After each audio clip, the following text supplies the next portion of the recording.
کسی دوسرے آدمی کی جان بچانے کے لیے نماز توڑنا کیسا ہے؟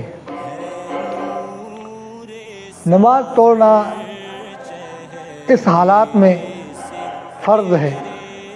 اگر کسی کو جان کا خطرہ ہے، اس کی جان چلی جائے گی، ادھر نماز کا ٹائم ہو رہا ہے اور ادھر کسی کی جان چلے جانے کا خطرہ ہے، تو پھر نماز چھوڑنا فرض ہے، اس کی جان بچانا فرض ہے۔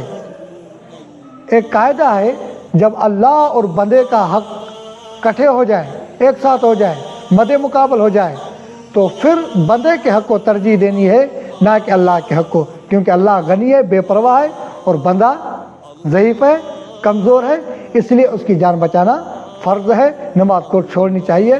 ایسی حالات میں اگر کسی کو جان کا خطرہ ہو یا خود کی جان بچانا بھی فرض ہے۔ ایسے حالات آ جاتے ہیں کبھی کبھار جو انسان کی جان خطرے میں پڑ جاتی ہے، تو اس وقت جان کو بچانا ضروری ہے، نماز کو مؤخر کریں، بعد میں نماز پڑھ لیجیے۔